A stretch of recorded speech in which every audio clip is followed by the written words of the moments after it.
And a very good morning to you. It's John Fradgley from the Bell Legal Group, back with you for another program of The Law and You this Tuesday morning. Your opportunity to get free legal advice between now and 9:30, that's 10:30 New South Wales time.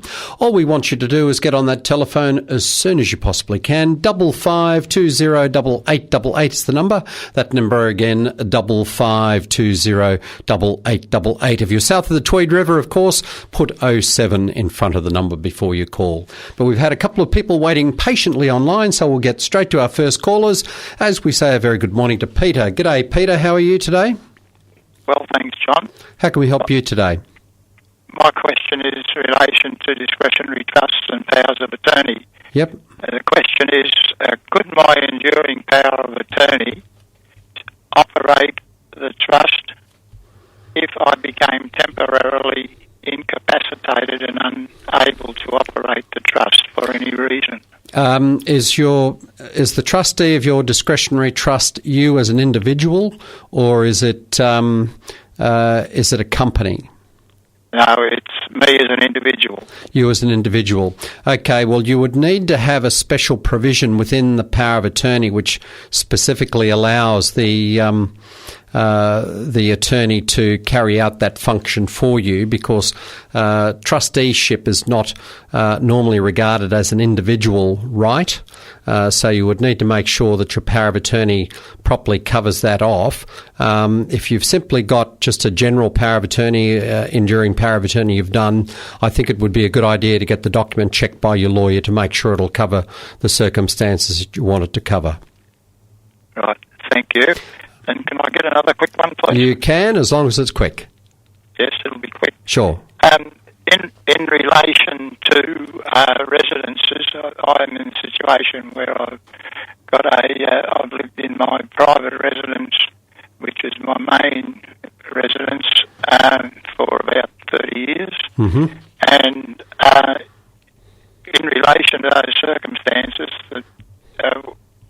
should I be leaving my unit to the trust, or should I be leaving it to an individual so they can carry on the benefits of the permanent resident thing? Right. Well, if you've been living there for 30 years, you obviously acquired the property post September 1985, which means it's a post CGT asset. Although you do have the principal place of residence exemption which applies. So what that basically means is that death is a CGT event, and therefore the executor of your will or the beneficiary of your will, unless they were to move into the property and also reside there as their principal place of residence, 2 years from your death, that property will no longer be exempt from capital gains tax when it is sold. And the person who's inherited the property, be that an individual or a trust, will inherit your CGT base, which is basically when you bought the property. So it depends on the circumstances and who you're wanting to leave the property to and what they're intending to do with it. If they're intending it to be their principal place of residence, then obviously far better to leave it to them in their personal name, subject to any circumstances that may surround their financial position. For example, if they at risk of being sued, if they're at risk of a matrimonial breakdown where the property might be claimed, because anything you inherit automatically becomes part of your assets, and therefore is part of the asset pool for family law purposes after it's acquired. So there's a number of factors that need to be considered there as to which would be the best way to go. And again, it's one of those things that you just need to think through and apply to the circumstances as they exist in your particular situation. Thank you, John. That's helpful. Okay, as Peter. Always. All the very best. And the time on 4CRB is just coming up to 10.5 minutes past 9. That's, of course, past 10 south of the Tweed. And we say a very good morning to Jenny. G'day, Jenny. How are you? Hi, John. I'm fine. Just a query. My husband and I were in Queensland, and we had power of attorneys for each other. Mm-hmm. Then we moved down here to Tweed. Mm-hmm. Now, he has since passed on. Mm-hmm. How do I go about getting another power of attorney, and who do I go and see? Right, okay. Well, I would recommend that you go and see a solicitor down that way because that's obviously going to be the most convenient for you. So if your husband was your power of attorney, did you have alternate attorneys in the power document, or was it only just your husband? It was only just my husband. Okay, well, you definitely do need to get a new document then. And in New South Wales, you need to be aware that not only do you need to do an enduring power of attorney, but you also need to do an enduring guardianship as well. In New South Wales, it's actually 2 documents, not just the one, as we have in Queensland. What I would suggest you do is, if you do have a solicitor down in there that you're using, for example, who acted for you on the purchase of your home, and they do a bit of work in that area of wills and estates. No. They don't do any work in that area? No, we don't. I don't have a home. I'm only renting. Oh, okay. All right. Well, look, what I would suggest you do then is just make contact with a couple of law firms there, either in Tweed Heads or in Coolangatta, because from my experience, most of the lawyers in Coolangatta are also qualified and competent to practice in New South Wales, so on either side of the border they could do that.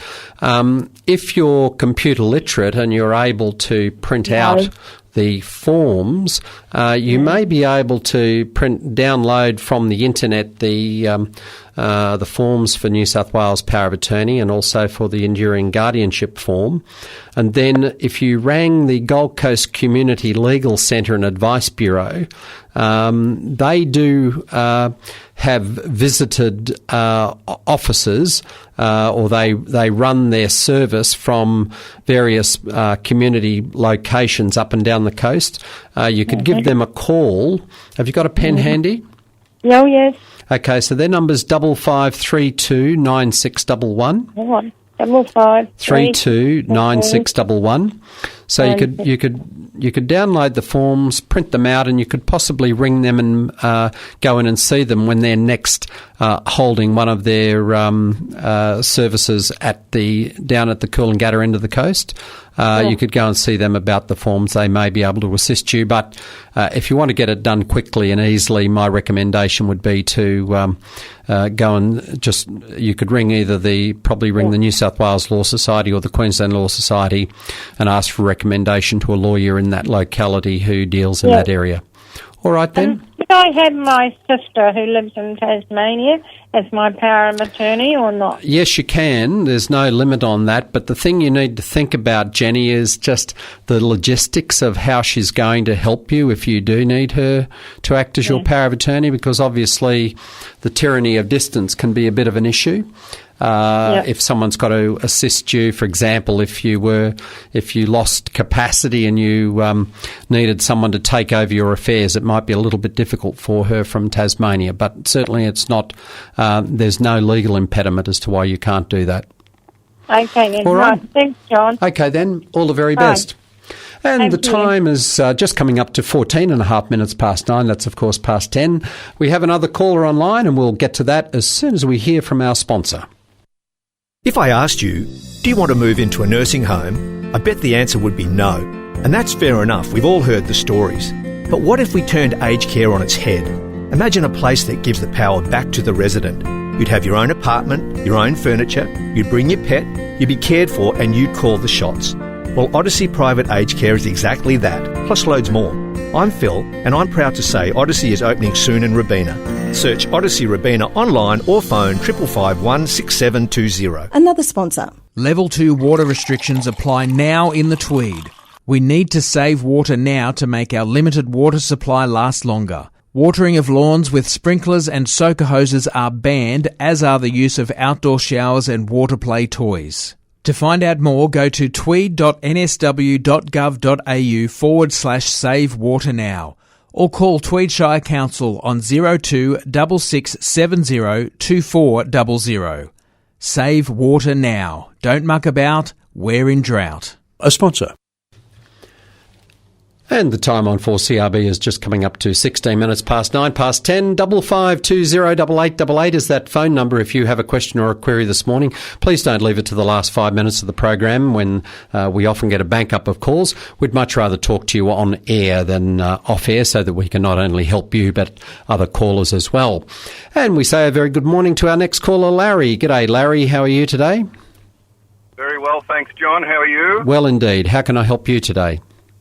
Very quick question. I think it only requires a yes or no answer, but I have a leasehold title unit in a very nice retirement village, and recent rains flooded some of those units, and they say that the building covers building insurance, but not the actual contents. So some of the people that got flooded obviously didn't have contents insurance, which is my place as well, but mine wasn't flooded, fortunately. And my question is, if the building does get flooded due to the fact that their roof is in disrepair or the tiles don't work or something like that, do we have a right of recourse?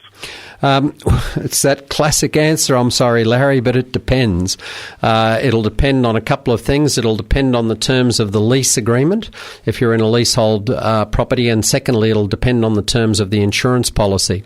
I've had a little bit of this to do with this just recently. One of my relatives lives in a home unit, or was living in a home unit, and there was a burst water pipe, so the unit was flooded, and it also went through to adjoining units and to the downstairs unit. Now, it was quite interesting because the contents insurance did not cover any of the walls inside the unit. It only covered the floor coverings and things of that nature. It covered the cost of drying the carpets and all those sorts of things.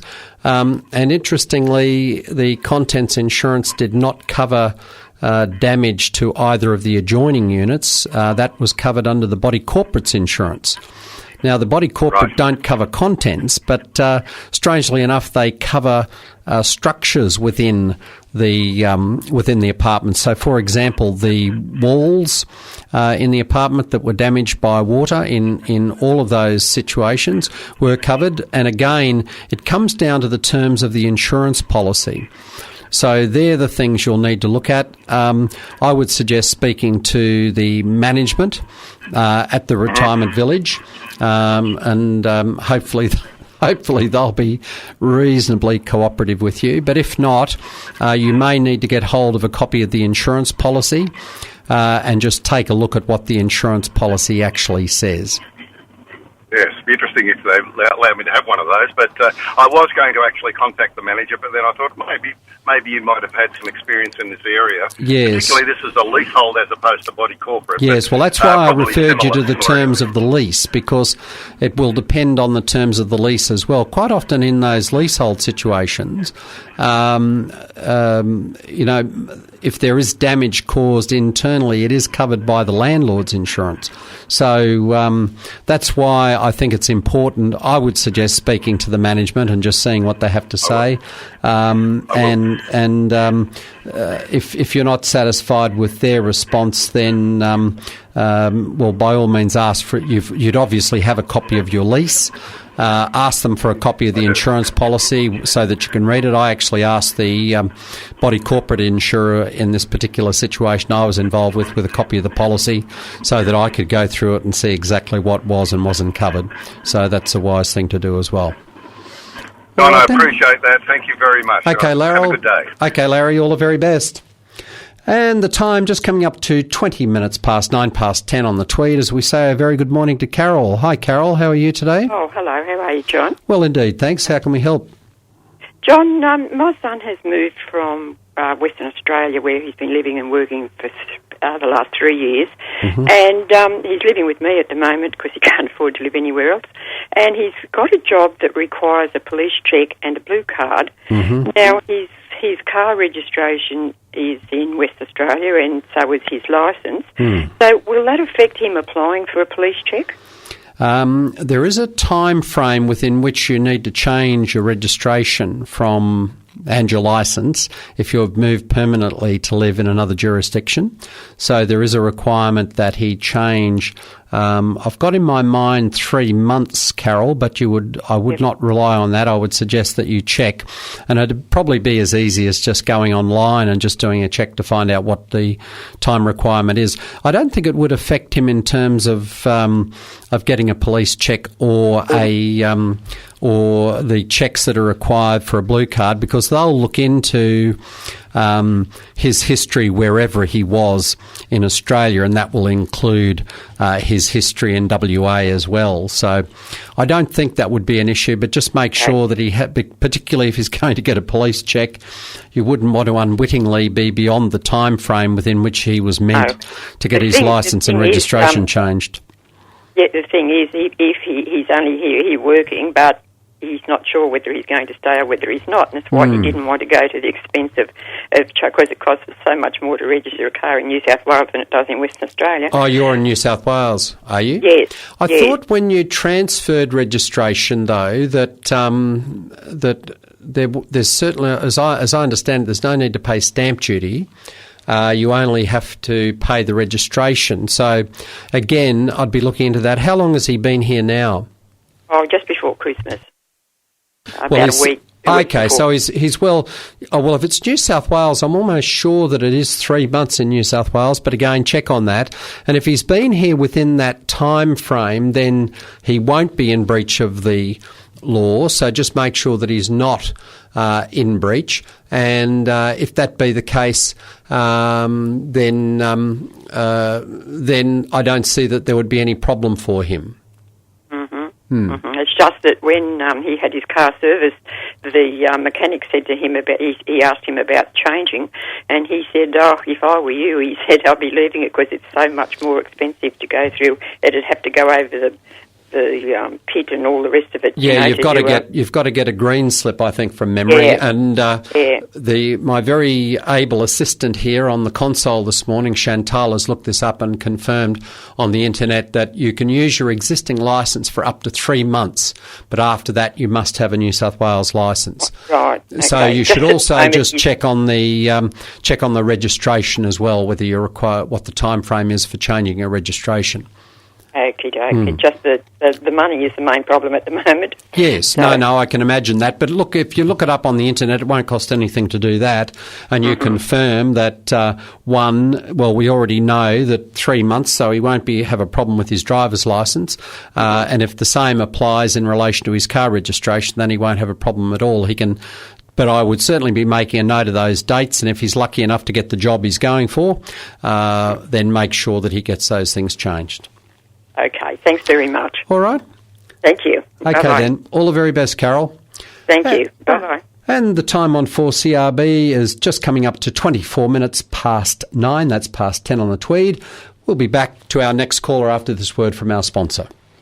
Hey Mum, pop quiz. What's BYOD stand for? It's bring your own device. And thanks to Harvey Norman, I know all about it. Really? Really. I've already been in to see the lovely staff there. What'd you get? I don't want something different. Don't worry, Harvey Norman knows what your school requires, and they've got on-site technicians and included phone support for when you muck it up. Mum. Getting back to school is easy with Harvey Norman. Tablets, notebooks, software, printers. Harvey Norman, your BYOD specialists. Get ready for BYOD in store today.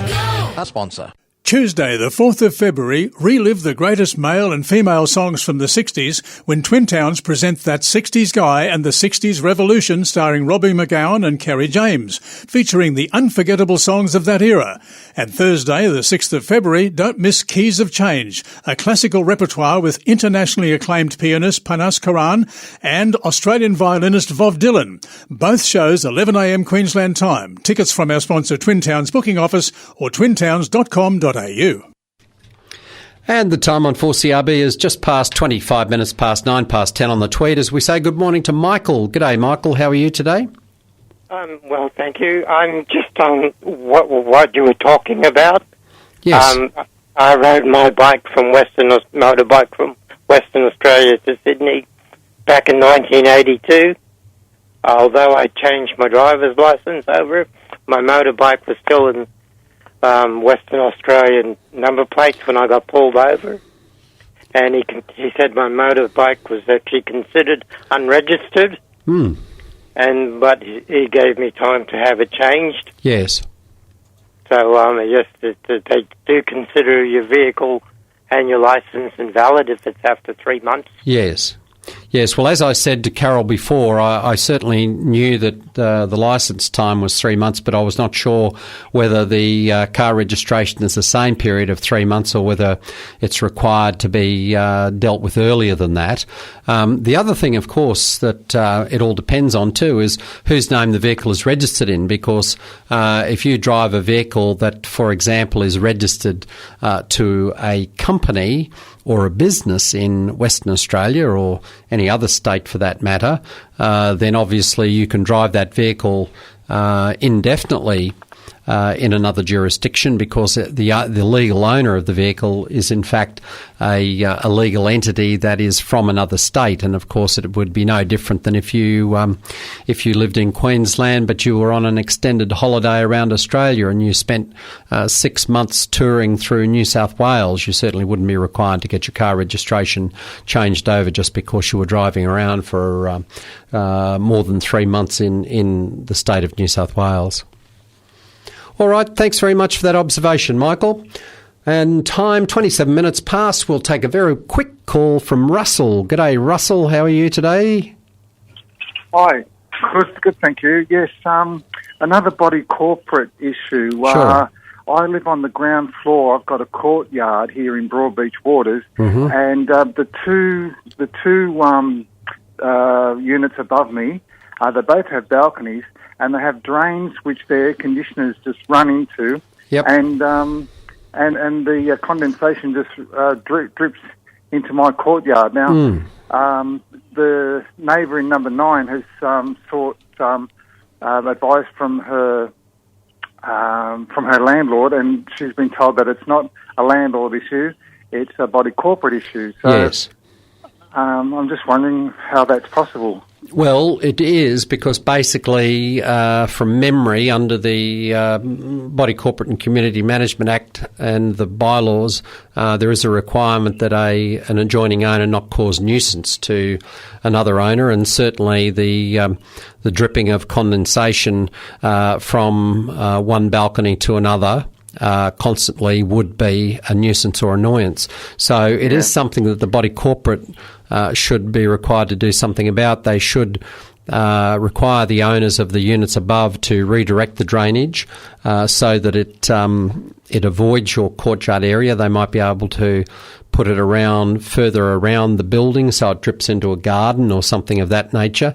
Or alternatively, they may need to require the owners to install some mechanism that's going to collect the condensation so that and they'll empty it on a regular basis.